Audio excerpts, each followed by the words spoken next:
In the long and tangled history of House Targaryen, few kings are remembered with as much affection as Aegon V.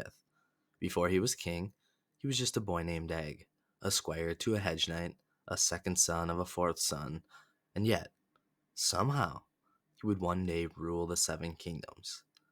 Aegon V Targaryen, the king who tried to save the realm. Aegon was born in 200 AC at Summerhall, the fourth son of Prince Maekar, himself the fourth son of King Daeron II.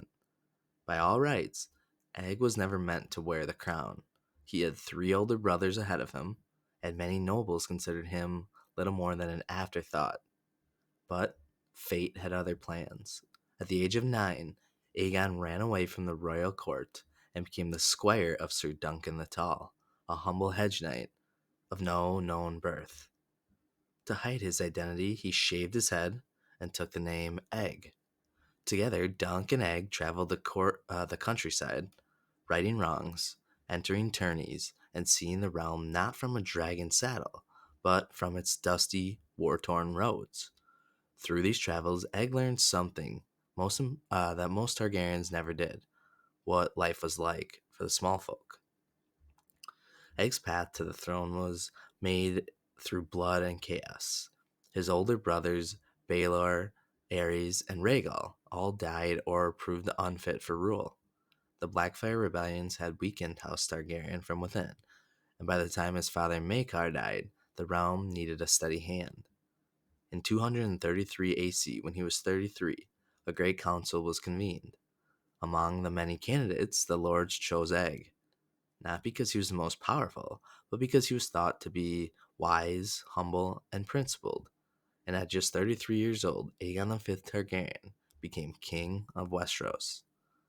As king, he ruled with the heart of a common man. He lowered taxes for the poor, encouraged agricultural reform, tried to curb the power of great lords, and he dreamed of a realm where the Targaryens ruled for the people, not over them. But Westeros was not ready. The noble houses resented his interference. His policies made enemies in the Reach, the Westerlands, and even among his own small council. Even his own family resisted him. Egg insisted his children marry for love, not political gain, a decision that split alliances and weakened House Targaryen's hold on power. Egg's reign was peaceful in name, but simmering with rebellion underneath.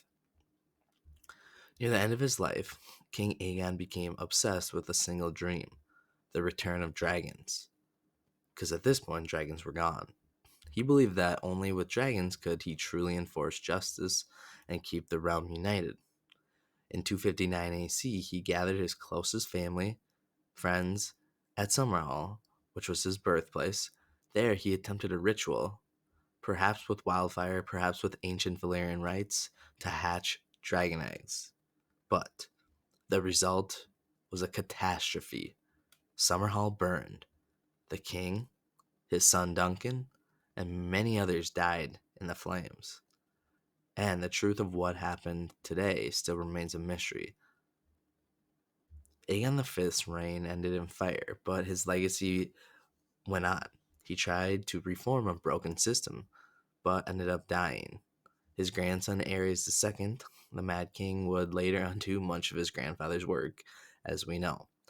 Yet, in his youth, in the pages of Dunk and Egg tales, we see a rare thing in Westeros: a Targaryen who cared deeply for the people, who grew up knowing their pain, and who truly tried to change things for the better.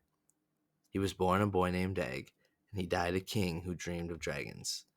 Thanks for watching. If you enjoyed this, make sure to like, subscribe, and tell me in the comments which Targaryen you'd like to see covered next.